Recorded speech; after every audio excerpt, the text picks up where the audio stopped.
Hello everyone, welcome back to our BMC classes. BMC की इस class में आप सभी का बहुत बहुत स्वागत है। तो चलिए, ये लेक्चर नंबर 2 है। इस लेक्चर नंबर 1 में जो पिछली क्लास थी उसमें बहुत सारे टॉपिक को मैंने टच किया था। आई होप आपको वीडियो समझ में आया होगा। यदि आप उसको नहीं देखे हैं तो प्लेलिस्ट में बीएमसी आप देखेंगे, बीएमसी प्लेलिस्ट बनी हुई है बीएमसी सब्जेक्ट के नाम से। उसमें आपको एक वीडियो मिल जाएगा, पहले उसको देखिए। इसके बाद इस लेक्चर नंबर 2 को हम कंटिन्यू करेंगे और आप भी इस वीडियो को प्रॉपरली वॉच कीजिए। पहले से मैंने बहुत सारी चीज़ों टाइप और फोटोग्राफ वगैरह ऐड कर लिए हैं ताकि आपको समझने में बहुत आसानी हो और आपका टाइम कम लगे। इसका शॉर्ट नोट्स भी हम आपको प्रोवाइड कर देंगे। डिस्क्रिप्शन में व्हाट्सएप ग्रुप की लिंक दी हुई है, आप उस व्हाट्सएप ग्रुप को ज्वाइन कर लीजिए। आपको वहाँ एक शॉर्ट नोट्स मिल जाएगा, जिसके शॉर्ट नोट्स का मतलब ये है कि आपको कौन कौन से पॉइंट याद रखना है एग्जाम के लिए, वो सब कुछ आपको हम प्रोवाइड कर देंगे। लेकिन डिटेल में आप वीडियो के अंदर समझिए क्या कॉन्सेप्ट होता है। तो site selection for manufacturing of brick. जब आप ब्रिक बनाते हैं तो ब्रिक बनाने के लिए हम साइट का सिलेक्शन कैसा करें। ब्रिक्स मतलब ईंटा। जब आप ईंटा बनाते हैं तो किस साइट, क्या क्या टर्म एंड कंडीशन है, किनको हमको ध्यान में रखते हुए साइट का सिलेक्शन करना चाहिए। सिंपल सी बात है यार, आप जिस लोकेशन पे भी ब्रिक का मैन्युफैक्चरिंग होना है, मान के चलिए एक कोई एरिया है, ये शहडोल है, शहडोल का ये आपका मान के चलिए कोई ये बड़ा इतना बड़ा एरिया है। अब इस एरिया में हमें क्या करना है, ब्रिक बनानी है। तो हम उस लोकेशन पे ब्रिक, उस लोकेशन को सेलेक्ट करेंगे जहाँ रोड वगैरह अच्छे से बनी हो, रोड का कम्युनिकेशन अच्छा हो, ताकि जो मटेरियल है उसका ट्रांसपोर्टेशन अच्छे से हो पाए। वहाँ वाटर इजली अवेलेबल हो, वहाँ ब्रिक यानी ईंट बनाने के लिए मिट्टी इजली अवेलेबल हो। ठीक है, वर्कर को जो काम करेंगे, जो मजदूर हैं, उनको अच्छी फैसिलिटी मिल पाए, इन सभी को देखेंगे। तो चलिए एक एक करके देख लेते हैं। The ground should be of plane surface, यानी जो ग्राउंड है वो प्लेन होना चाहिए, अंडुलेशन नहीं होना चाहिए। देखो यदि अंडुलेशन है तो जब आप ग्राउंड मोल्डिंग करेंगे तो बहुत प्रॉब्लम आएगी। तो लगभग प्लेन होना चाहिए, ये हमारा पहला पैरामीटर है। दूसरा पैरामीटर ये है, जब आप जिस लोकेशन पे आप ब्रिक बनाएंगे, ठीक है, वहाँ रोड का कम्युनिकेशन अच्छा होना चाहिए ताकि मटेरियल का ट्रांसपोर्टेशन अच्छा हो पाए। भाई मटेरियल में सैंड आएगी, वाटर आएगा, एवरीथिंग जो भी चीज़ ज़रूरत पड़ती है ईंट बनाने के लिए, तो कम्युनिकेशन अच्छा होगा तभी हो पाएगा। Would brick earth should be easily available, यानी मीट बनाने के लिए अच्छी मिट्टी अवेलेबल होनी चाहिए। देखो अच्छी मिट्टी मतलब प्योर क्ले अवेलेबल होना चाहिए। The fight should offer all facilities to the workers. आपको दिखेगा बहुत सारे यहाँ पास लिखे पढ़े हुए हैं, मतलब मैंने पहले भी वीडियो रिकॉर्ड किया था लेकिन उसमें वॉइस प्रॉपर नहीं आई थी, इसलिए दोबारा से रिकॉर्ड कर रहा हूँ। तो the fight should offer all facilities to the workers. जो वर्कर्स होते हैं उन वर्कर को सारी फैसिलिटी अवेलेबल हो पाए, उस साइट को हम सेलेक्ट करते हैं। तो ये कुछ पैरामीटर जिनको आपको ध्यान में रखना है। ठीक है, अगला टॉपिक है आपका मैन्युफैक्चरिंग प्रोसेस ऑफ ब्रिक। जब आप ईंटा बनाते हो तो उसमें कौन कौन सी प्रोसेस अप्लाई होती है, यहाँ पे कुछ क्वेश्चन आते हैं। जितना उतना ही हम पढ़ेंगे जहाँ पे क्वेश्चन आते हैं। ठीक है, डेप्थ में पढ़ना है तो आपको स्लाइड आप डाउनलोड कर लेना, है ना, व्हाट्सएप पे दे देंगे, आप वहाँ पे पढ़ते रहना। तो कौन कौन सी प्रोसेस होती है। सबसे पहले तो हम मिट्टी तैयार करते हैं, प्रिपरेशन ऑफ क्ले। मिट्टी तैयार करते हैं, जो क्ले होती है क्ले की साइज 2 माइक्रोन से कम होती है। क्ले कैसे तैयार करेंगे उसको हम देखेंगे अभी। फिर जब हमारी क्ले तैयार हो जाती है मोल्डिंग करते हैं। ठीक है, जब मोल्ड कर लेंगे तो ड्राइंग करेंगे, फिर बर्निंग करते हैं। यानी सबसे पहले हम मिट्टी तैयार कर लिए, ये हमारा मिट्टी तैयार हो गया, पानी वगैरह डाल के अच्छे से मिक्स कर लेंगे, फिर बढ़िया मोल्ड से ब्रिक बनाएंगे, फिर उसको सुखवाएंगे, फिर जलाएंगे। ये प्रोसेस होता है। तो मिट्टी कैसे तैयार करोगे, यानी how to prepare clay for bricks, ये हमारा क्वेश्चन है। इस टॉपिक पे देखिए, जब हम preparation of clay for brick manufacturing, यानी ईंट का मैन्युफैक्चर करने के लिए, ब्रिक का मैन्युफैक्चर करने के लिए मिट्टी कैसे तैयार करते हैं। तो सबसे पहले हमारा काम क्या होता है, जैसे हम क्या करेंगे, मान लीजिए यहाँ से मिट्टी खोदना है, इस एरिया से मिट्टी खोदना है, तो क्या करोगे, देखो हम क्या करने वाले हैं, इस पर्टिकुलर एरिया का यहाँ पे मिट्टी खोदना है, जिसकी जो ऊपरी लेयर है इसमें बहुत सारी इम्प्योरिटीज़ होती हैं, बहुत सारी गंदगी होती है, बहुत सारे पत्थर, वेजिटेबल्स, बहुत सारे टुकड़े होते हैं, यानी ऊपर की मिट्टी जो होती है ऊपर की मिट्टी को 200 mm डेप्थ तक हम उखाड़ के फेंक देते हैं। फिर क्या करेंगे, एक आपका होता है अनफॉइलिंग, यानी ऊपर की मिट्टी को उखाड़ के फेंक देते हैं 200 mm डेप्थ तक। फिर क्या करेंगे, मिट्टी की खुदाई करते हैं। मिट्टी खुदाई करेंगे, उसको बोलते हैं डिगिंग। डिगिंग जब हो जाएगी तो उस मिट्टी में जो वेजिटेबल्स होते हैं, जो स्टोन होते हैं, उनको निकाल देते हैं। ये आपको हो गया क्लीनिंग। फिर क्या करोगे, इसके बाद उस मिट्टी को खुले वातावरण में फैला देते हैं, है ना, ग्राउंड में बढ़िया से फैला देते हैं। फिर बोलते हैं वेदरिंग। 3 से 4 सप्ताह के लिए फैला देते हैं। फिर उसमें कुछ इंग्रेडिएंट मिलाते हैं, जैसे lime, silica, alumina, iron oxide, उसको बोलते हैं ब्लेंडिंग। फिर हम पानी मिलाते हैं, उसको बोलते हैं नीडिंग या टेम्परिंग। तो चलिए एक एक करके देख लेते हैं। अनफॉइलिंग, अनफॉइलिंग क्यों करते हैं, क्योंकि हमें प्योर क्ले चाहिए होती है। तो प्योर क्ले चाहिए होगी तो जो फॉइल की जो टॉप लेयर होती है उसमें बहुत सारी इम्प्योरिटीज कंटेन होती है, उसको हम हटा देते हैं। 200 mm डेप्थ तक खोदेंगे और उसको हटा देंगे। इस प्रोसेस को बोलते हैं अनफॉइलिंग। ठीक है। डिगिंग में क्या होता है, मिट्टी को हम डग आउट करते हैं और एक प्लेन ग्राउंड में स्प्रेड कर देते हैं। फिर क्या करोगे, जो भी स्टोन वेजिटेबल मैटर होते हैं उसको हम निकाल देते हैं और मिट्टी को बढ़िया स्क्रीन कर लेते हैं। वो होता है आपका क्लीनिंग। ठीक है, क्या करेंगे, क्लीनिंग। और जो आपका क्ले होता है ना, उसमें लम्फ होते हैं, ढेले होते हैं। उन ढेलों को हमें क्या करना है, क्रश करना होता है। कैसे करोगे, क्रशिंग रोलर होता है, उसको पाउडर फॉर्म में कन्वर्ट कर लेते हैं। देखो यहाँ बाबूजी कर रहे हैं, यहाँ पर आप फोटो में देख रहे होंगे आप। ठीक है। इसके बाद क्या करेंगे, उस मिट्टी को खुले वातावरण में स्प्रेड कर देते हैं, है ना। खुले वातावरण में 3 से 4 वीक के लिए स्प्रेड कर देते हैं। ध्यान में यह रखा जाता है कि आप बरसात से पहले करो, बरसात तक उसको पड़े रहने दो, इसके बाद उस पर काम करो। ठीक है। अच्छा, यहाँ लिखा था cleaned clay is expose to atmosphere for softening, the period of weathering में भी 3 से 4 वीक हो सकता है, फिर फुल रेनी सीजन हो सकता है। Generally the clay is dug out just before the rainy season for larger project. उससे क्या होगा, उसमें प्रॉपरली पानी वगैरह अच्छे से मिक्स होता रहता है। ठीक है, जो बरसात का पानी होता है प्रॉपरली क्या मिक्स होगा, लेकिन मिक्स होता रहता है, मॉइस्चर कंटेंट अच्छा आ जाता है। तब फिर हम पानी जब मिलाते हैं तो कम पानी की ज़रूरत पड़ती है। ये होता है आपका वेदरिंग। ब्लेंडिंग क्या होता है, ब्लेंडिंग में क्या करते हैं, कुछ इंग्रेडिएंट मिलाते हैं जो ज़रूरत पड़ती है। In this process any further ingredients can be mixed in clay. तो बहुत ही एक क्वेश्चन आया हुआ है आपके जेईई एग्जाम में कि ब्लेंडिंग में क्या करते हैं भैया, कुछ इंग्रेडिएंट मिलाते हैं, जैसे लाइम, सिलिका, एल्यूमिना, ये सब चीज़ें। नीडिंग या टेम्परिंग, इसमें हम क्या करेंगे, जो हमारी साफ सुथरी मिट्टी है उस मिट्टी में पानी मिलाएंगे। क्या मिलाएंगे, वाटर ऐड करेंगे। फिर उसको मिक्स करते हैं। अब मिक्स कैसे करोगे भैया, ये आपकी मिट्टी थी, ठीक है, बहुत सारी मिट्टी, इसमें आपने वाटर मिला दिया, इसको मिक्स करना है।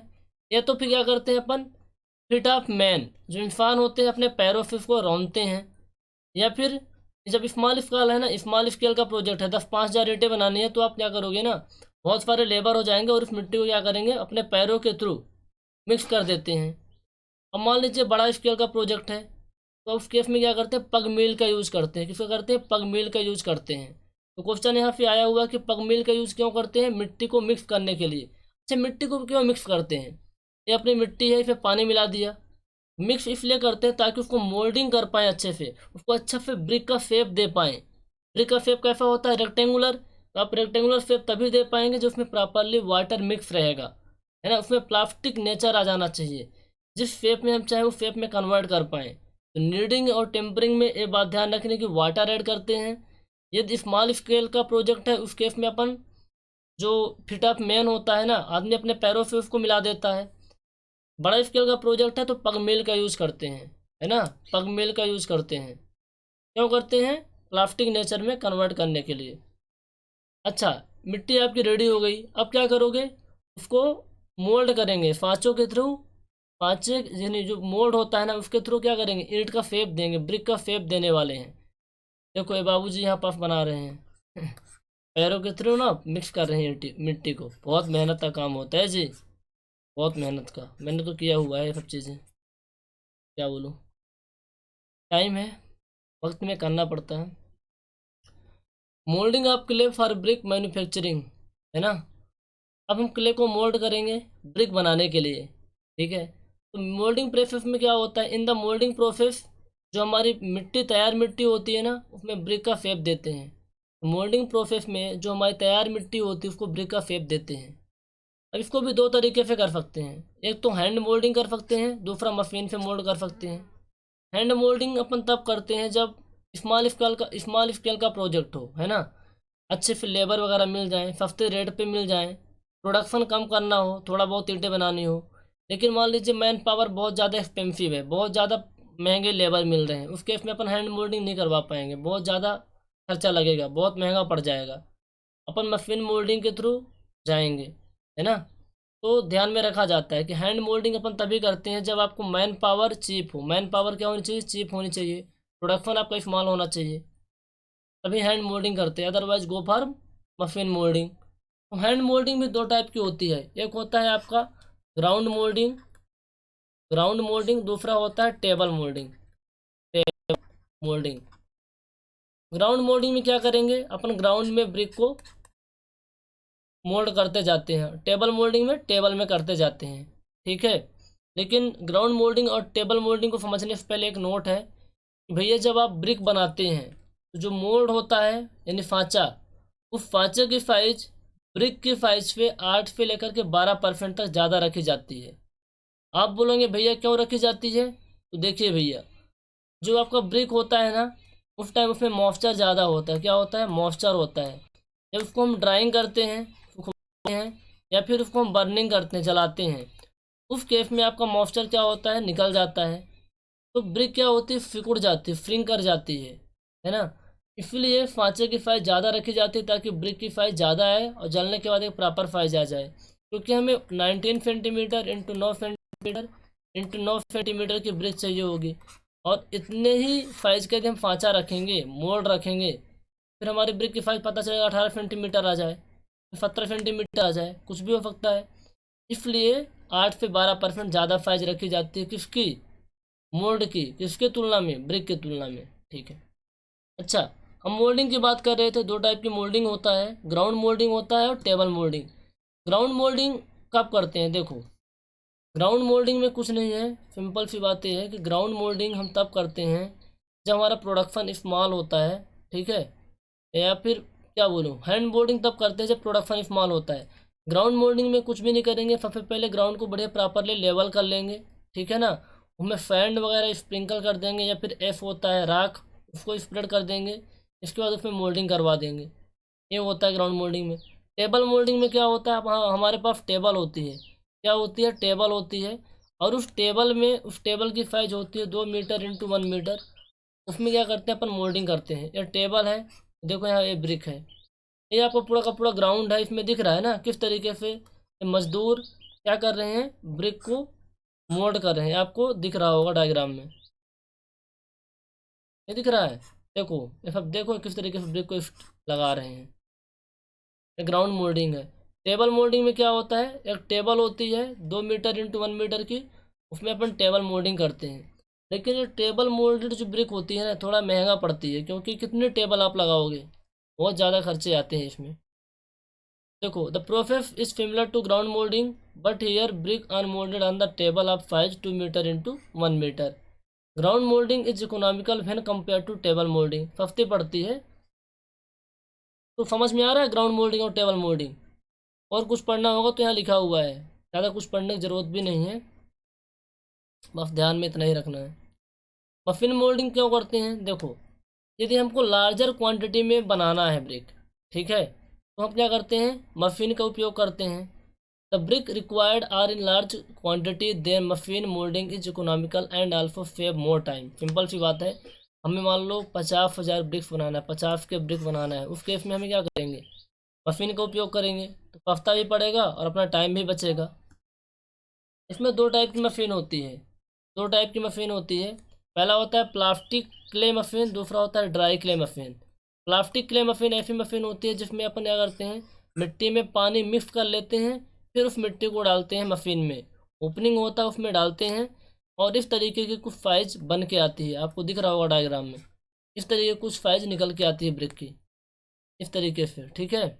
ओपनिंग में मिक्स मिट्टी को डालते हैं जिसमें वाटर मिक्स रहता है, और इस तरीके की ब्रिक आती है।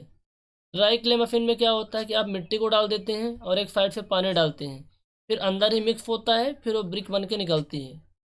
तो प्लास्टिक क्ले मफिन और ड्राई क्ले मफिन, ये दो टाइप की मफिन होती है, बस इतना ही। इसके बाद क्या करोगे, आपने तो ईंटा बना लिया भैया।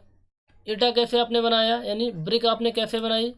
ब्रिक बनाने के लिए सबसे पहले आपने मिट्टी तैयार की, क्ले को प्रिपेयर किया। क्ले को प्रिपेयर करने के लिए मैंने बहुत सारे काम किए। मैंने अनफॉइलिंग किया, अनफॉइलिंग मैं यहाँ लिख देता हूँ थोड़ा सा, अनफॉइलिंग। फिर मैंने क्या किया, डिगिंग। क्या किया, क्लीनिंग। फिर ब्लेंडिंग, ब्लेंडिंग। इसके बाद क्या किया, ब्लेंडिंग करने के बाद नीडिंग या टेम्परिंग, नीडिंग किया और टेम्परिंग कर दिया। इसके बाद मैंने मोल्डिंग किया। अब क्या करेंगे, ब्रिक को फुकवाएंगे। क्या करेंगे, फुकवाएंगे भैया। फिर क्या करेंगे, जलाएंगे, बर्निंग करेंगे। ये प्रोसेस होता है। कई बार आ जाता है कि लास्ट प्रोसेस क्या होता है, मैन्युफैक्चरिंग ऑफ ब्रिक का, बर्निंग। फर्स्ट प्रोसेस क्या होता है, प्रिपरेशन ऑफ क्ले। तो ध्यान में रखना है, ऑब्जेक्टिव क्वेश्चन आते रहते हैं, ये फ्रीज होता है। अच्छा, ब्रिक को क्यों फुकवाते हैं, आपके मन में कोई सवाल आया। भैया मैंने ब्रिक को तो बना दी, ये मोल्डेड ब्रिक है आपकी, इस ब्रिक को डायरेक्ट जला दो ना, क्यों फुकवा रहे हो। यदि आप मॉइस्चर वाली ब्रिक को आप जला दोगे ऐसे, उसमें क्या हो जाएगा, क्रैक डेवलप हो जाएगा, क्रैक डेवलप हो जाता है। तो क्रैक डेवलप ना हो इसलिए पहले उसको फुकवा देते हैं।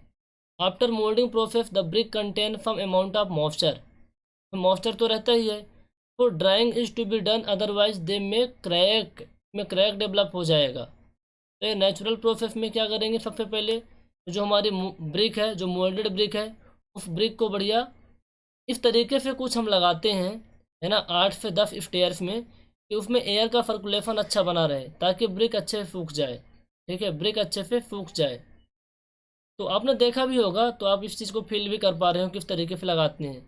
छल्लीदार ईंटें लगाते हैं, उसमें जाली टाइप में रहता है ना, जाली टाइप में रहता है, तो उसमें क्या होंगे, एयर का सर्कुलेशन प्रॉपर बना रहता है। तो अपनी ब्रिक क्या है, धीरे धीरे सूख जाती है। और इसको सूखने में मान के चलो वही 5 से 10 दिन लगता है, या 3 to 10 डेज का टाइम लगता है, डिपेंड करता है कि वेदर कैसा है। मान लीजिए पानी वानी गिरता रहेगा तो फिर उसमें ज़्यादा टाइम लगेगा ना यार। पानी कम नहीं, मतलब मॉइस्चर अच्छा है, क्या सॉरी वेदर अच्छा है, धूप अच्छे से निकल रही है, तो 10 दिन के अंदर अच्छे से आपकी ईंट जो होती है, यानी आपकी जो ब्रिक होती है, वो सूख जाती है। अच्छा, इसमें और ध्यान रखना पड़ता है ड्राइंग प्रोसेस में, कि कहीं अचानक से बरसात ना आ जाए, तो पॉलीथीन वगैरह अच्छे से अपन वहाँ रखते हैं, सब चीज़ों का जुगाड़ बना के रखते हैं। अब मान लीजिए चलिए कि मतलब पानी है गिर रहा है, मौसम अच्छा नहीं है, धूप अच्छे से नहीं निकल रही है, हमें ब्रिक की ज़रूरत है, ब्रिक को जलाना भी है। तो उस केस में अपन कुछ स्पेशल प्रोसेस होता है, आर्टिफिशियल ड्राइंग उसको बोलते हैं, वो अपन करते हैं। उस अपन ड्रायर या फिर हार्ड गैसेस के थ्रू ब्रिक को ड्राई करते, सुखवाते हैं। तो क्वेश्चन ये आता है एग्जाम में, और कुछ नहीं पूछेगा कि भैया ड्राइंग क्यों करते हैं, आप डायरेक्टली जला क्यों नहीं देते, तो आप बताएंगे क्योंकि उसमें क्रैक डेवलप हो जाता है, क्रैक डेवलप ना हो इसलिए हम इसको सुखवा देते हैं। ठीक है, अच्छा नोट करके एक पॉइंट आप लिख लीजिए, the moulded bricks containing moisture up to 30% green brick. एक क्वेश्चन आया हुआ है ऑब्जेक्टिव क्वेश्चन में कि भैया ग्रीन ब्रिक किसे कहते हैं। ऐसी ब्रिक जिसमें 30% तक मॉइस्चर कंटेन हो, that is called green brick. जब हम मोल्डिंग करते हैं, अपने टेम्परिंग कर लिया, टेम्परिंग के बाद मोल्डिंग करते हैं, तो टेम्परिंग में अपने वाटर मिलाया था, बड़े प्रॉपरली मिक्स किया था, फिर आप मोल्ड कर रहे हो तो उसमें मॉइस्चर तो रहता ही है। The moulded brick contain moisture content up to 30%, it is called green brick. तो ध्यान में रखना। अब क्या करोगे, आपकी जो ब्रिक से अच्छे से सुखा गई है, ड्राई हो गई है, अब उसको जलाना है। जलाने का भी कुछ प्रोसेस होता है, ठीक है ना। मान के चलिए हमारे पास कम ब्रिक है, थोड़ा स्मॉल स्केल की ब्रिक है, स्मॉल स्केल यानी मान लो 10,000 15,000 20,000 ब्रिक्स हैं, तो अपन यूज करेंगे क्लैम्प का। इसका यूज करेंगे क्लैम्प का। हमारे पास ज़्यादा क्वांटिटी में ब्रिक है तो हम यूज करेंगे किल्फ का, किल्फ बोलते हैं। एक सर्टेन अमाउंट का टेम्परेचर होता है जिससे हमारी ब्रिक क्या होती है, प्रॉपरली हार्ड होती है और अपने स्ट्रेंथ को अचीव करती है। तो ब्रिक जो बर्निंग होता है, बर्निंग स्टेज में जो ब्रिक होती है क्या गेन करती है, हार्डनेस को गेन करती है और स्ट्रेंथ को गेन करती है। तो इट इज़ इम्पोर्टेंट स्टेज, बहुत ही इम्पोर्टेंट स्टेज है। आपने जो भी किया है वो अब उसका जो रिजल्ट आने वाला है जलने के बाद ही। तो जो burning stage is the very important stage to manufacturing of brick. मान के अब कितना टेम्परेचर चाहिए होता है आप बोलेंगे, तो जो रिक्वायर्ड टेम्परेचर होता है ब्रिक को बर्निंग करने के लिए 1100 डिग्री सेल्सियस होता है, 1100 डिग्री सेल्सियस होता है। मान लो इससे ज़्यादा आप टेम्परेचर रखोगे तो हमारी ब्रिक क्या हो जाएगी, ब्रिटल हो जाती है, आसानी से टूट जाती है, वो ओवर ब्रंट ब्रिक हो जाती है, उसमें जो सिलिका होता है ना पिघल जाता है। अपने को ऐसा नहीं करना है। यदि आप कम टेम्परेचर रखोगे तो प्रॉपरली स्ट्रेंथ को अचीव नहीं कर पाएगी। स्ट्रेंथ को अचीव नहीं कर पाएगी तो उसमें क्या होगा, वाइड्स रहेंगे। वाइड्स रहेंगे तो क्या होगा, एटमॉस्फेयर का भी इसमें इफेक्ट पड़ेगा, मॉइस्चर को भी एब्जॉर्व करेगी, कंप्रेसिव स्ट्रेंथ भी कम हो जाएगी। इसलिए हमें प्रॉपरली टेम्परेचर को मेंटेन करके रखना है, जो एक अच्छी ईंट बनाने के लिए ज़रूरी होता है। मैं बार बार ईंटा बोल रहा हूँ। बर्निंग ऑफ स्टेज समझ में आ रही है। बर्निंग ऑफ ब्रिक्स, जो बर्निंग स्टेज है लास्ट स्टेज होता है मैन्युफैक्चरिंग ऑफ ब्रिक का। यदि में थोड़ा मोड़ा ब्रिक जलाना है तो क्लैम्प का यूज़ करेंगे, लार्ज स्केल में तो किलने का यूज़ करते हैं। क्यों जलाते हैं, ताकि अच्छे से हार्डनेस और स्ट्रेंथ को अचीव कर पाए। कितने टेम्परेचर पे जलाते हैं, 1100 डिग्री सेल्सियस। ज़्यादा जलाएंगे तो अपना जो सिलिका होता है ब्रिक में पिघल जाएगा, ब्रिक अपनी ब्रिटल एंड कमज़ोर बन जाती है। कम टेम्परेचर रहेगा तो जल नहीं पाएगी, जलेगी नहीं तो उसमें पोर्स रह जाएंगे, मॉइस्चर को एब्जॉर्व करेगी, कंप्रेसिव स्ट्रेंथ कम हो जाती है। इसलिए प्रॉपर टेम्परेचर को मेंटेन करके रखना है, जो गुड ब्रिक के लिए ज़रूरी होता है। अच्छा, दो मेथड आपको समझ में आई, क्लैम्प बर्निंग और किल्न बर्निंग। इसको बहुत ही डिटेल में हम नहीं करेंगे, अब डिटेल में क्वेश्चन कभी पूछा नहीं गया है। आपको पढ़ना है तो पीडीएफ पे पढ़ लेना है आप।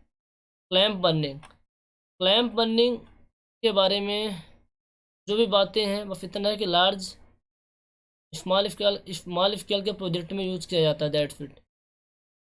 अच्छा, किल्न बर्निंग तब यूज़ करते हैं कि जब उसमें लार्ज स्केल का अपना प्रोजेक्ट होता है।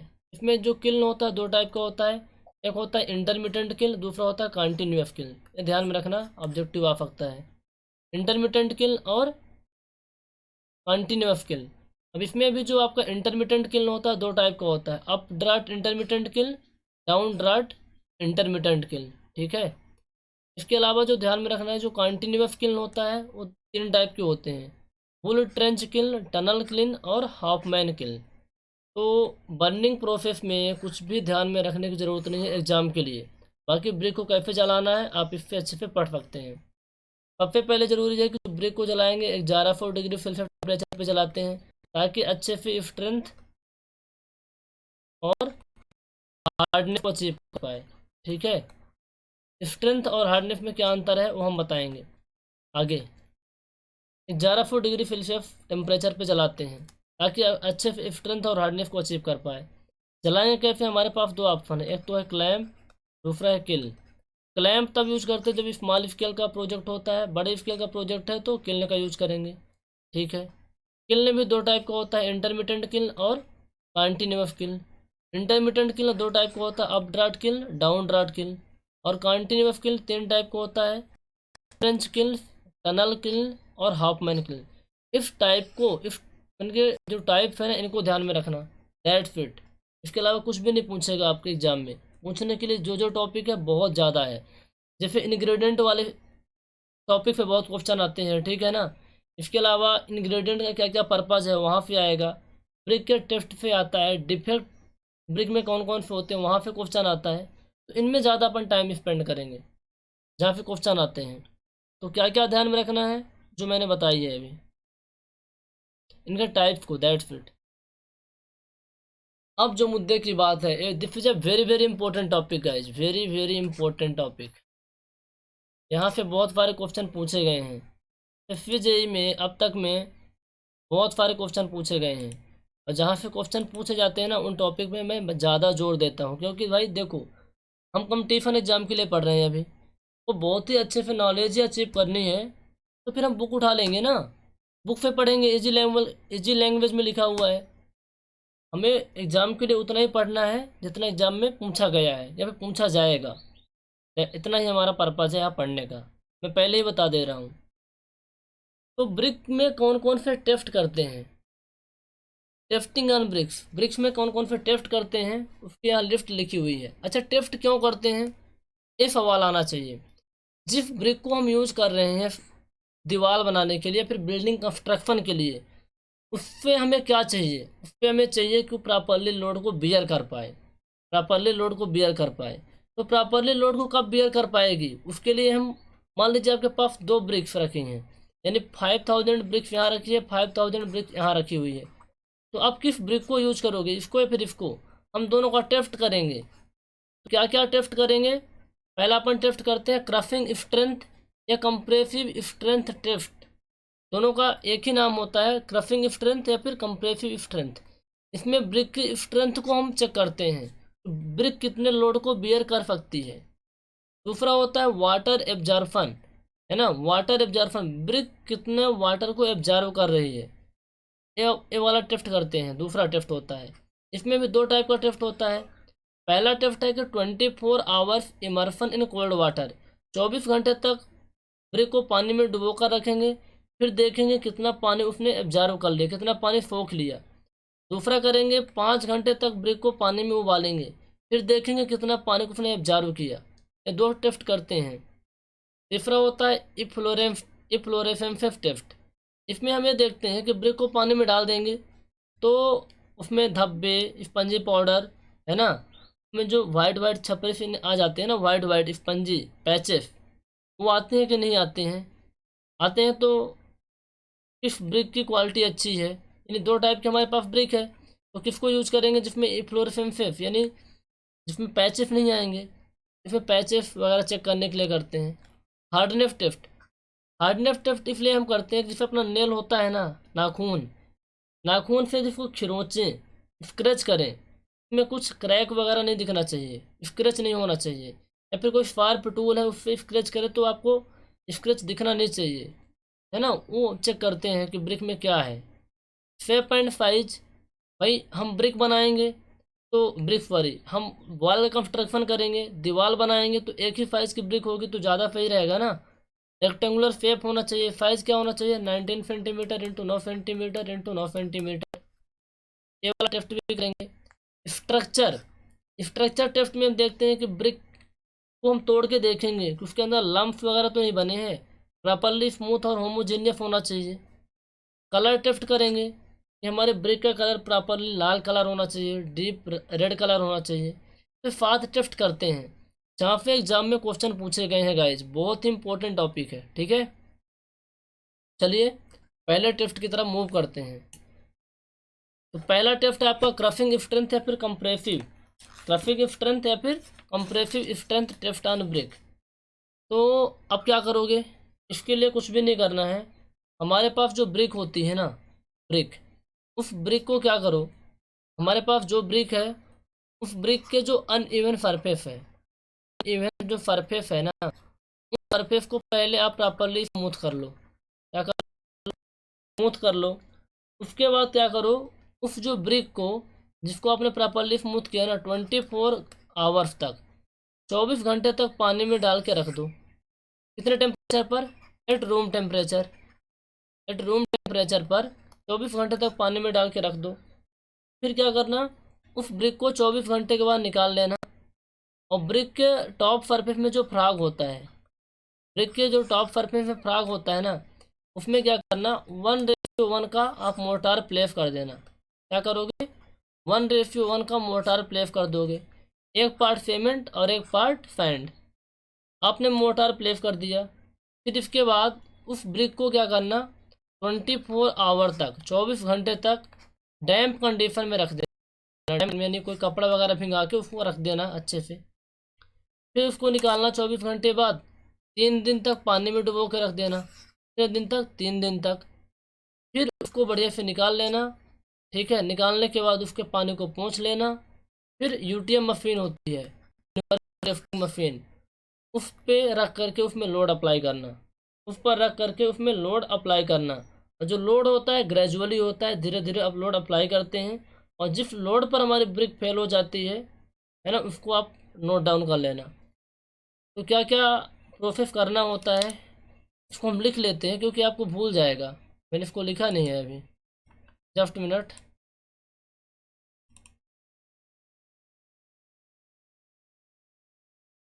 कोई नहीं, यहाँ लिख लेते हैं। पहला हम अपना काम क्या करते हैं, देखो पहला अपना काम क्या था, कंप्रेसिव स्ट्रेंथ टेस्ट चेक करना है ना। तो मैं एक बार एक्सप्लेन कर देता हूँ दोबारा से, तो आप लिख लेना इस चीज़ को। सबसे पहले क्या करना, जो हमारे पास ब्रिक है सरफेस को अन आप स्मूथ कर लेना। आपने स्मूथ कर लिया, फिर उसके बाद उस ब्रिक को 24 घंटे तक पानी में, इसमें वाटर में डुबो के रख देना। ठीक है। आफ्टर 24 आवर्स क्या करोगे, आफ्टर 24 आवर तो क्या करना है कि उसके जो टॉप सरफेस होता है ना, टॉप सरफेस, उसमें 1:1 करना। क्या करना, 1:1 करना, यानी होगा। इसके बाद उसको डैम्प कंडीशन में रखना है। कपड़ा गीला करके उसके ऊपर लगा के रख देना है। कब तक रखोगे इसको भैया, 24 घंटे तक।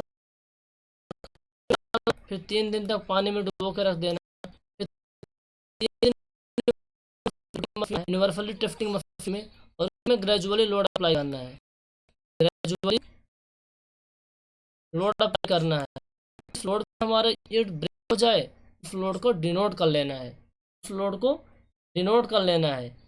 मान के चलिए आपका जो लोड था वो 15 न्यूटन का था, 55 न्यूटन पे अपनी ब्रिक क्या हो गई, तो कंप्रेसिव स्ट्रेंथ क्या होगी आपकी, 8 की, आपकी ने कंप्रेसिव की।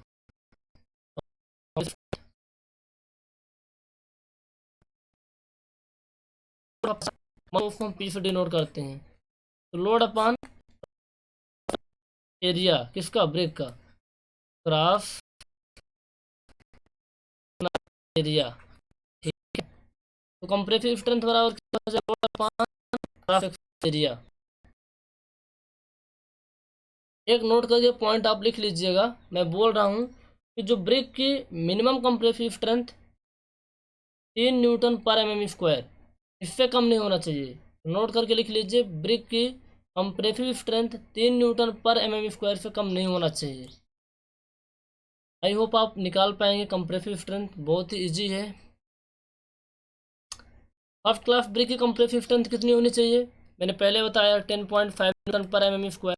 सेकंड क्लास की 7 न्यूटन पर, थर्ड क्लास की 3 पर mm², फोर्थ क्लास यानी झामा ब्रिक की 40 mm है। तो मैंने कर दिया था। इस तरीके से निकालते हैं, ये काम करते हैं। ठीक है। अच्छा, अगला टेस्ट है अपना वाटर एब्जॉर्प्शन टेस्ट। हमारी जो ब्रिक है कितने वाटर को एब्जॉर्व कर लेती है। इसके दो तरीके हैं। पहला है 24 आवर्स तक, 24 घंटे तक आप इसको पानी में डुबो कर रखो। अब 24 घंटे बाद आप क्या करना, उसको देखना कितना वाटर को एब्जॉर्व की है। ठीक है। Left minute guys, call receive कर। गाइज अभी हम घर पे हैं, तो कई बार कॉल रिसीव करना पड़ जाता है। ठीक है, कोई बात नहीं। हम क्या पढ़ रहे थे, वाटर एब्जॉर्प्शन टेस्ट। तो वाटर एब्जॉर्प्शन में पहला अपना है कि भाई 24 घंटे तक ब्रिक को पानी में डुबो कर रखें और फिर देखें कितना वाटर एब्जॉर्ब हुआ है। दूसरा है कि 5 घंटे तक ब्रिक को पानी में उबालें। तो कैसे करेंगे देखिए, 24 hours immersion in cold water. सबसे पहले क्या करना, जो पहला स्टेप है, ये प्रोसेस है, ध्यान में रखना। पहला क्या स्टेप है, तो हमारी ब्रिक है ओवन ड्राइड, जो ब्रिक है उसको क्या करेंगे, एक ओवन होगा, ओवन में 115 डिग्री सेल्सियस टेम्परेचर पर गर्म करते हैं। और तब तक गर्म करते हैं जब तक कि वो सॉलिड मास में कन्वर्ट ना हो जाए, यानी एक भी मॉइस्चर उसमें ना रह जाए। Brick is oven dried at about 115 degree Celsius till it attains constant mass, जब तक कि उसका पूरा मॉइस्चर निकल ना जाए। अच्छा, आपने 115 डिग्री सेल्सियस पर गर्म करके सारा मॉइस्चर आपने निकाल दिया। फिर क्या करेंगे, जो ओवन ड्राइड ब्रिक है उस ब्रिक का हम वेट ले लेंगे। वो वेट आपका है W1। ठीक है। फिर इसके बाद उस ब्रिक को 24 घंटे तक पानी में डुबो कर रखते हैं। 24 घंटे तक पानी में डुबो कर रखते हैं। After 24 hours the brick is taken out from the water and weight is determined again. 24 घंटे तक पानी में डुबो कर रखे थे। फिर उस ब्रिक को वहाँ से निकालेंगे, ठीक है। निकालने के बाद उस ब्रिक का वेट लेंगे, वो मान लीजिए वेट W2 है। ब्रिक का वेट बढ़ जाएगा क्योंकि कुछ ना कुछ मॉइस्चर को उसने एब्जॉर्ब किया होगा। तो हमें परसेंटेज वाटर निकालना है कि भैया ये कितने परसेंट वाटर हो गया है। हम क्या करेंगे, W2 minus W1 upon W100 कर देते हैं। देखो W2 माइनस W1 है, ये बता दे कितना वाटर उसने एब्जॉर्ब किया है, कितना वाटर एब्जॉर्ब किया है इसके रिस्पेक्ट में W1 की तुलना में। हमारा वेट W1 था तो उसने कितना वाटर एब्जॉर्ब किया है हम निकाल लेंगे इसके थ्रू। ये जो वाला कॉन्सेप्ट है कुछ भी नहीं। तो परसेंटेज ऑफ वाटर निकालना है तो W2 माइनस W1। W2 क्या है, 24 घंटे तक पानी में डुबोने के बाद जो उसका वेट है। W1 क्या है, 115 डिग्री सेल्सियस में गर्म करने के बाद उसका जो वेट आया था, ठीक है। W2 माइनस W1 अपन W1 इंटू 100। एक अच्छी ब्रिक का जो वाटर एब्जॉर्प्शन है 20% से ज़्यादा नहीं होना चाहिए। जो फर्स्ट क्लास की ब्रिक होती है ना उसका जो वाटर एब्जॉर्प्शन है 20% से ज़्यादा नहीं होना चाहिए। तो आसानी से आप कर लोगे कि वाटर एब्जॉर्प्शन टेस्ट करना बहुत ही सिंपल है। 5 आवर्स बॉइलिंग टेस्ट कैसे करते हैं, सबसे पहले आप ब्रिक को 115 डिग्री सेल्सियस बाद उसका वेट ले लो। तो ओवन ड्राइड वेट है W1 है। फिर उस ब्रिक को क्या करो, जो ओवन ड्राइड ब्रिक है ना 5 घंटे तक पानी में बॉयल कर दो। This oven dried brick is boiled in water for 5 hours, ठीक है। जो मैं बोल रहा हूँ ना वो इंग्लिश में यहाँ लिखा भी है।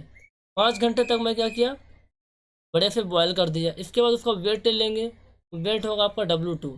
क्या होगा W2।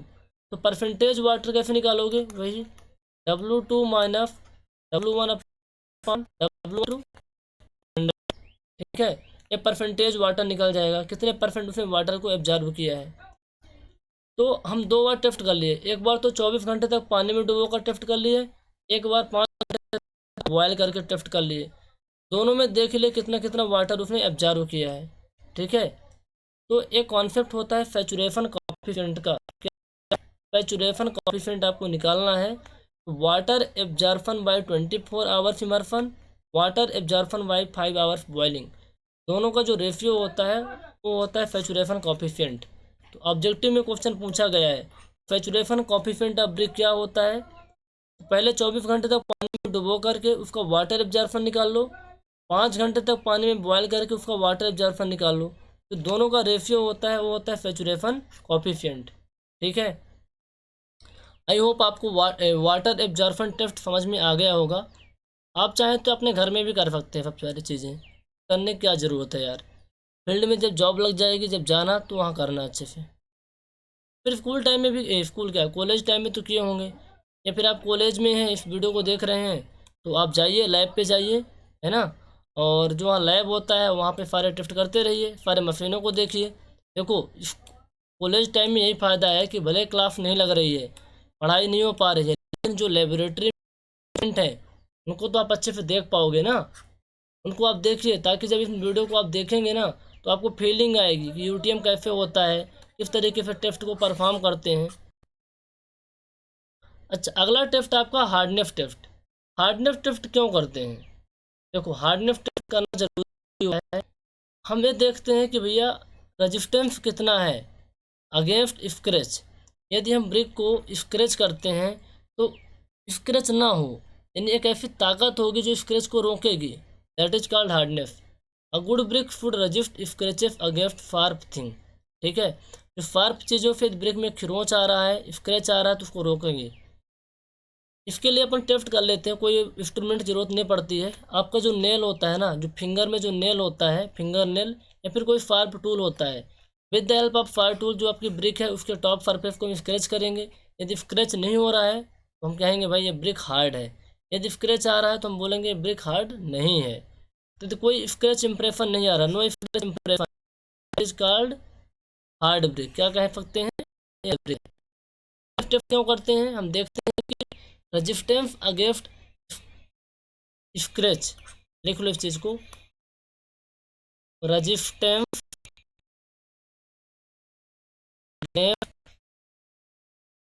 स्क्रैच, ये बता, ठीक है। कैसे करोगे, आपका जो फिंगर का नेल होता है ना, फिर कोई शार्प टूल की हेल्प से इसको आप स्क्रैच करेंगे टॉप सरफेस को कहीं भी, फिर देखेंगे कोई स्क्रैच उसमें नहीं आ रहा है तो आपकी ब्रिक अच्छी है, आप यूज करो मैशनरी वर्क में, जहाँ भी करना है करो। अगला टेस्ट होता है shape and size of brick. Shape and size of brick कैसे टेस्ट करते हैं, यानी देखो जो ब्रिक का शेप होता है कैसा होता है, रेक्टेंगुलर होता है। कैसा होता है, रेक्टेंगुलर होता है। आपके जो ब्रिक के एजेस हैं ना प्रॉपरली शार्प होने चाहिए। और ब्रिक की साइज कितनी होनी चाहिए, 9 सेंटीमीटर इंटू 9 सेंटीमीटर, या फिर इसको कह सकते हैं 190 mm, 90 mm और mm साइज होनी चाहिए ब्रिक की। कैसे चेक करेंगे, मान लीजिए आपको एक कंस्ट्रक्शन करना है बिल्डिंग का, आपके पास 5000 ईंटें हैं, 5000 तो शेप एंड साइज का हम क्या करेंगे, कुछ ब्रिक्स लेंगे, उन ब्रिक्स को हॉरिजॉन्टली लेंथ वाइज इसको रख देंगे। क्या करेंगे, लेंथ वाइज रख देंगे। फिर हम देखेंगे कि सिमिलरिटी को चेक करेंगे, क्या सभी की साइज सेम दिख रही है, या दिख रही है देन अच्छी ब्रिक है। देखो इस डायग्राम में आपको मैं दिखा रहा हूँ,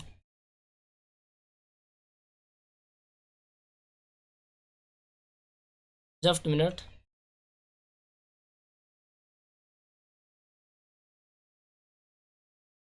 इस तरीके से कुछ ब्रिक को रख लेते हैं, फिर हम चेक करते हैं कि भैया जो ब्रिक है इस ब्रिक की सेम है या फिर नहीं है, इस चीज़ को हम चेक करते हैं। यहाँ पर सारी चीज़ें लैंग्वेज में भी लिखी हुई है, तो मैं एक बार रीड करता हूँ। लैपटॉप हैंग कर रहा है गाइस, जस्ट मिनट।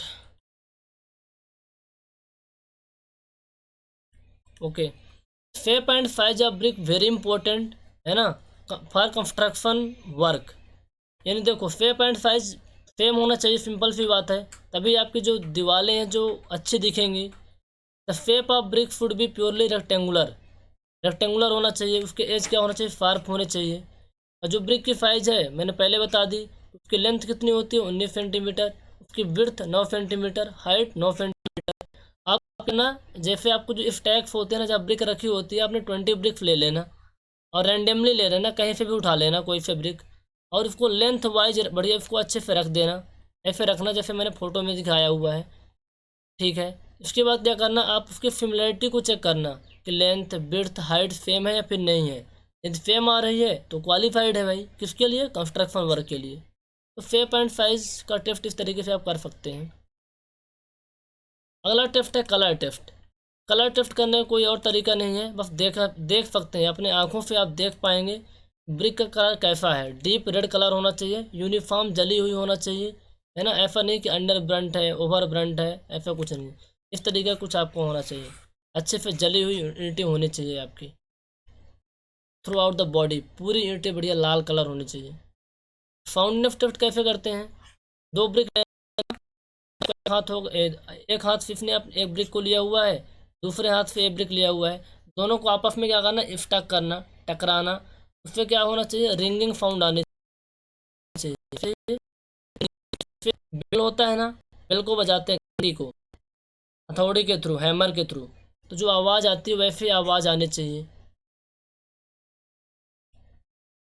इससे क्या होता है ना, यदि आप फाउंडनेस टेस्ट कर लेते हैं तो जिससे ब्रेक पे जो इम्पैक्ट होता है, फनल लोड आता है, यदि उसमें रिंगिंग की आवाज़ आ रही है, ठीक है, देन वो बियर कर पाएगी इम्पैक्ट लोड को भी। अगलापन है स्ट्रक्चर टेस्ट। स्ट्रक्चर टेस्ट में कुछ नहीं करते, ब्रिक को दो पार्ट में तोड़ देते हैं और फिर उसको देखते हैं कि उसके अंदर लम्प्स वगैरह तो नहीं है। जैसे ब्रिक को मैंने दो पार्ट में तोड़ दिया, ठीक है, अब इसके अंदर देखेंगे कोई लम्प्स वगैरह तो नहीं है इनर पोर्शन में, और अंदर का जो पोर्शन होमोजीनियस होना चाहिए, यानी प्रॉपरली हर जगह सेम होना चाहिए। तो स्ट्रक्चर टेस्ट ऐसे कर लेते हैं। ओके, तो आज की क्लासेस में बस इतना ही। अगली जो क्लास होगी लेक्चर नंबर 3 में, जिसमें हम देखेंगे कि कौन कौन से डिफेक्ट्स होते हैं ब्रिक में, उनको करेंगे। कुछ डिफरेंट टाइप की जो और ब्रिक्स होती हैं उनको देखेंगे। इसके बाद इस चैप्टर से पूछे गए सारे सवालों को करेंगे। तो गाइज आपको वीडियो कैसा लगा आप बताइए। व्हाट्सएप ग्रुप का लिंक दिया हुआ है डिस्क्रिप्शन